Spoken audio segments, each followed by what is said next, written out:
இப்போ அட்வான்ஸ் கொடுத்துட்றேன். இந்தாங்கம்மா, இதில் 1 லட்ச ரூபா இருக்கு.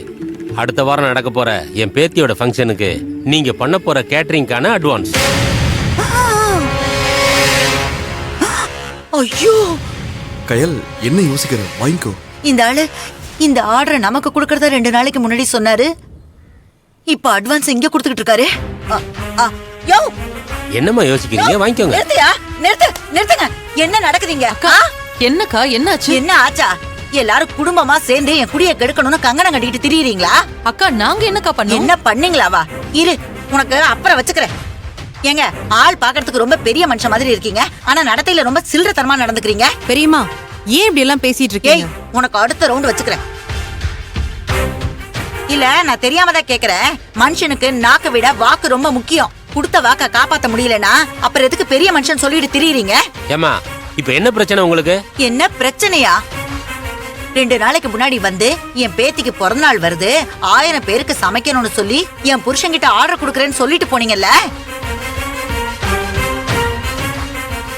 இப்ப அந்த ஆர்டர் இவங்களுக்கு கொடுத்ததும் இல்லாம அட்வான்ஸ் வேற கொடுக்கறீங்க. எங்களை பார்த்தா என்ன இளிச்சவாய் மாதிரி தெரியுதா? இல்ல எல்லா கடைக்கும் போய் ஆர்டர் கொடுக்கறேன்னு சொல்லிட்டு ஓசியில சாப்பிட்டு வரீங்களா? இங்க பாருங்கம்மா, கொஞ்சம் மரியாதையா பேசுங்க.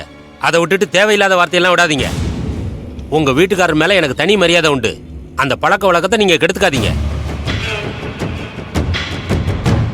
இப்ப என்ன ஆயிடுச்சுன்னு உங்க இஷ்டத்துக்கு பேசுறீங்க? ஆர்டர் கொடுக்கறேன்னு சொன்னேன்தான், ஆனா வாக்கெல்லாம் கொடுக்கலையே. வழக்கமா எங்க வீட்டு ஃபங்க்ஷன்னா உங்க வீட்டுக்காரர் தான் பண்ணுவாரு. அதனால என் பேத்தியோட பிறந்த நாளைக்கு உங்க வீட்டுக்காரரை பண்ணுங்கன்னு சொன்னேன்தான். அதுக்காக ஆர்டர் கொடுக்கறேன்னு வாக்கு கொடுத்தேன்லாம் ஆகாது. அந்த ஆர்டரை மத்தவங்களுக்கு கொடுக்க கூடாதுன்னு சொல்றதுக்கு உங்களுக்கும் ரைட்ஸ் கிடையாது.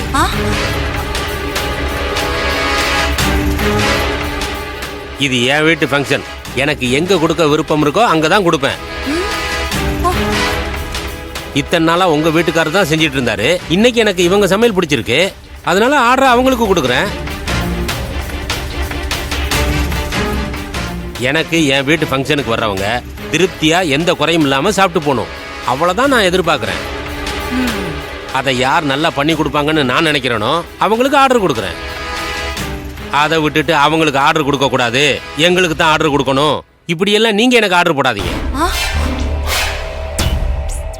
இல்ல, நான் தெரியாம தான் கேக்குறேன். இப்ப நான் வேற ஒருத்தருக்கு ஆர்டர் கொடுத்துட்டு உங்க வீட்டுக்காரரோட தம்பி பொண்ணுக்கு தானே கொடுத்துருக்கேன். அவங்களும் ஹோட்டல் ஆரம்பிச்சிருக்காங்க, சமையலும் நல்லா பண்றாங்க. என் வீட்டு ஃபங்க்ஷன்லயும் நல்லா பண்ணுவாங்கன்னு நம்பிக்கை இருக்கு. என்ன நம்பிக்கை? அந்த நம்பிக்கை இல்லாமையா இத்தனை வருஷமா ஆர்டர் எங்க கிட்ட கொடுத்துக்கிட்டு இருந்தீங்க? ஆர்டர் கொடுத்தந்தாம்மா, அதுக்கு என்ன இப்போ? அடுத்த ஜெனரேஷனுக்கு ஒரு வாய்ப்பு கொடுப்போமே.